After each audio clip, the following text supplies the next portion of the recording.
Welcome to ട്രൈഡു. നമുക്ക് വരുന്ന ആഴ്ചയിലെ ഗോൾഡിന്റെ പ്രൈസ് മൂവ്മെന്റ് അനാലിസിസ് ഒന്ന് നോക്കാം. അതിനുവേണ്ടി വീക്കിലി ചാർട്ടാണ് എടുത്തിരിക്കുന്നത്. വീക്കിലി ചാർട്ടിൽ എടുത്ത് നോക്കിയാൽ കാണാം, കഴിഞ്ഞ ആഴ്ച വളരെ സ്ട്രോങ് ആയിട്ട് ഒരു വീഴ്ച തന്നിട്ടുണ്ടായിരുന്നു. 3500 എന്ന് പറഞ്ഞ ഫിഗറിൽ നിന്നായിരുന്നു ഒരു വീഴ്ച തന്നിട്ടുണ്ടായിരുന്നത്. അതിനുശേഷം മാർക്കറ്റ് നല്ല രീതിയിലൊന്ന് താഴോട്ടേക്ക് ഇറങ്ങി ഒരു സപ്പോർട്ട് എടുത്തിട്ടുണ്ട്. സപ്പോർട്ട് എടുത്ത് വീണ്ടും മുകളിലോട്ട് തന്നെ പോയി ഒരു ഇൻഡിസിഷൻ ക്യാൻഡിലായിട്ടാണ് ക്രിയേറ്റ് ചെയ്തിരിക്കുന്നത്. അപ്പൊ ഏറെക്കുറെ ഒരു സപ്പോർട്ട് എടുക്കൽ കഴിഞ്ഞു എന്നാണ് മനസ്സിലാക്കുന്നത്. അപ്പോ വരുന്ന ആഴ്ച ഒരുപക്ഷെ ഒന്ന് ചെറുതായി ഒന്ന് താഴോട്ടേക്ക് ഇറങ്ങിയിട്ട് വീണ്ടും മുകളിലോട്ട് പോകാനുള്ള ഒരു സാധ്യത ഉണ്ട്. ഒന്നല്ലെങ്കിൽ ഒന്ന് താഴോട്ടേക്ക് ഇറങ്ങി ലോയിനെ ബ്രേക്ക് ചെയ്തിട്ട് വീണ്ടും മുകളിലോട്ട് പോവാം. അല്ലെങ്കിൽ ഇവിടെ നിന്ന് ഈ ഇൻഡിസിഷൻ ക്യാൻഡിലിന്റെ ഒരു കണ്ടിന്യൂഷൻ എന്ന രീതിയിലേക്ക് താഴോട്ടേക്ക് വളരെ ക്ലിയർ ആയിട്ടൊരു വീഴ്ച വരാം. അങ്ങനെ ഒരു സാധ്യത തൽക്കാലം കാണുന്നില്ല. എന്തെങ്കിലും ന്യൂസോ മറ്റോ കാര്യങ്ങളോ ഉണ്ടെങ്കിൽ ഒരുപക്ഷെ വീഴാമെന്ന് വിചാരിക്കുന്നു. അപ്പോ വരുന്ന ആഴ്ചയിലെ ഒരു പ്രഡിക്ഷൻ അല്ലെങ്കിൽ വരുന്ന ആഴ്ചയിലെ ഒരു ഫോർകാസ്റ്റ് എന്ന് പറയുന്നത് കുറച്ച് ബുദ്ധിമുട്ടാണ് വീക്ക്ലി ക്യാൻഡിൽ നോക്കിയിട്ട് പറയാനുള്ളത്. എനിവേ നമുക്ക് വൺ ഡേ ക്യാൻഡിലൊക്കെ പോകുന്ന സമയത്ത് ചിലപ്പോൾ കുറച്ചും കൂടി ക്ലാരിറ്റി കിട്ടും. അതിനുവേണ്ടി നമുക്ക് വൺ ഡേയിലേക്ക് പോവാം. വൺ ഡേയിലേക്ക് പോകുന്ന സമയത്ത് നോക്കിയാൽ കാണാം, മാർക്കറ്റ് ഒരു സപ്പോർട്ട് എടുത്തു ഇരിക്കുന്ന ഏരിയ എന്ന് പറയുന്നത് ഒരു ഇംബാലൻസിൽ നിന്നായിരുന്നു. അത് ഇംബാലൻസ് ഓൾറെഡി എടുത്ത് 2-3 തവണ അവിടെ വന്നിട്ട് മാർക്കറ്റ് മുകളിലോട്ട് പോയിട്ടുണ്ട്. അതിന്റെ താഴെ ഒരു സപ്പോർട്ട് ഏരിയയും കൂടിയുണ്ട്, അതിനെ ഒന്ന് മാർക്ക് ചെയ്തിടുന്നുണ്ട്.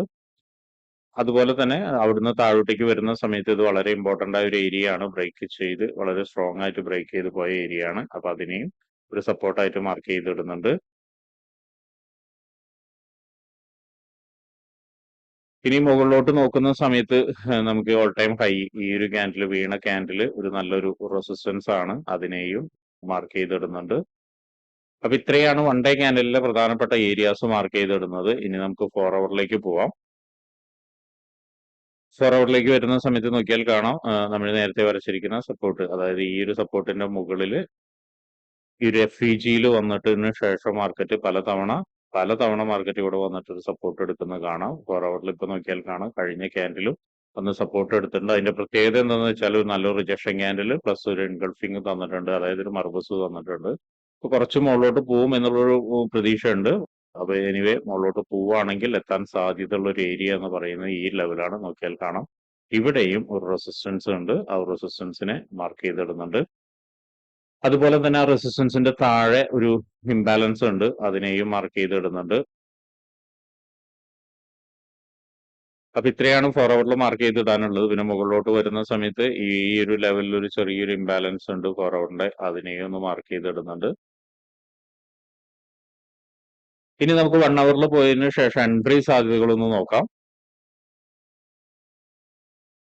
1 അവറിലേക്ക് വരുന്ന സമയത്ത് മാർക്കറ്റ് നേരത്തെ പറഞ്ഞ പോലെ തന്നെ ഇവിടെ ഒരു ഡബിൾ ബോട്ടം ക്രിയേറ്റ് ചെയ്തിട്ടാണ് പോകുന്നത്. സോ ഡെഫിനറ്റ്ലി മാർക്കറ്റ് വളരെ ഇമ്പോർട്ടന്റ് ആയ ഒരു ഏരിയയിലേക്ക് എത്താനുള്ള സാധ്യത ഉണ്ട്. ആ അടുത്ത ഇമ്പോർട്ടന്റ് ആയ ഏരിയ എന്ന് പറയുന്നത് ഈ ഒരു FEG ആണ്. അങ്ങനെ FEGയിലേക്ക് എത്തുകയാണെങ്കിൽ ഒരുപക്ഷെ ഇവിടെ നിന്ന് നല്ലൊരു കൺഫർമേഷൻ വേണം. അങ്ങനെ നല്ലൊരു കൺഫർമേഷൻ കിട്ടുകയാണെങ്കിൽ മാർക്കറ്റ് ഒന്ന് താഴോട്ടേക്ക് ഇറങ്ങാം. അങ്ങനെ ഇറങ്ങുകയാണെങ്കിൽ ആദ്യത്തെ ടാർഗറ്റ് എന്ന് പറയുന്നത് ലെവല് ഈ ഒരു ലെവലാണ്. ഈ ഒരു ലെവലിന്റെ അടുത്ത് ഒരു ആദ്യത്തെ ടാർഗറ്റ് ഇറങ്ങാം. ഇനി താഴോട്ടേക്ക് ഇറങ്ങുകയാണെങ്കിൽ നോക്കിയാൽ കാണാം, ഇവിടെ ഒരു FEG പ്ലസ് ഒരു സപ്പോർട്ട് ഏരിയയും കൂടി ഉണ്ട്. അപ്പൊ ഇവിടേക്ക് ഇറങ്ങാനുള്ള ഒരു സാധ്യത കാണുന്നുണ്ട്. ഇത് ബ്രേക്ക് ചെയ്താൽ വീണ്ടും ഒരിക്കൽ കൂടി ഈ ലെവലിലേക്ക് എത്താം.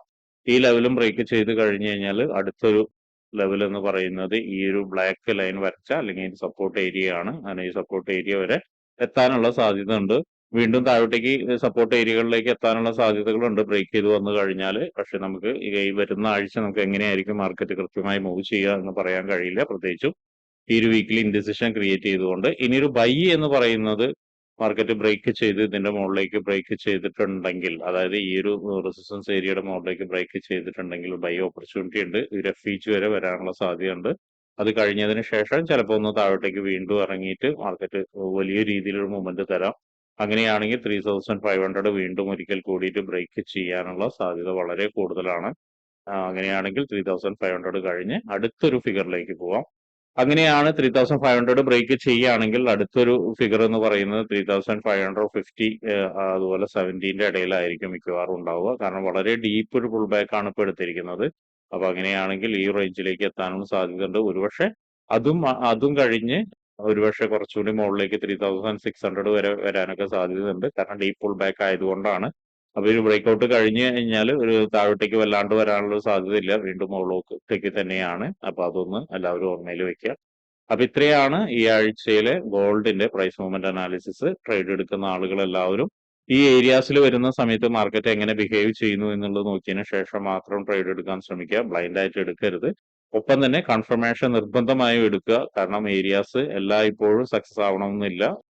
അപ്പൊ ഇങ്ങനെയുള്ള കാര്യങ്ങളൊക്കെ നിങ്ങൾക്ക് പഠിക്കാൻ താല്പര്യമുണ്ടെങ്കിൽ ട്രേഡ് റൂട്ടുമായിട്ട് ബന്ധപ്പെടാം. അത് ഫ്രീ ആയിട്ട് ട്രേഡിങ്ങിന്റെ കാര്യങ്ങളൊക്കെ നിങ്ങൾക്ക് പഠിക്കാവുന്നതാണ്. അതിനു വേണ്ടിയിട്ട് ഈ വീഡിയോയുടെ ഡിസ്ക്രിപ്ഷനിൽ ഒരു ഗൂഗിൾ ഫോം കൊടുത്തിട്ടുണ്ട്. ആ ഗൂഗിൾ ഫോം കൃത്യമായി വായിച്ച് അതിലുള്ള കണ്ടീഷൻസ് ഒക്കെ ഓക്കെ ആണെങ്കിൽ മാത്രം ഫിൽ ചെയ്യുക.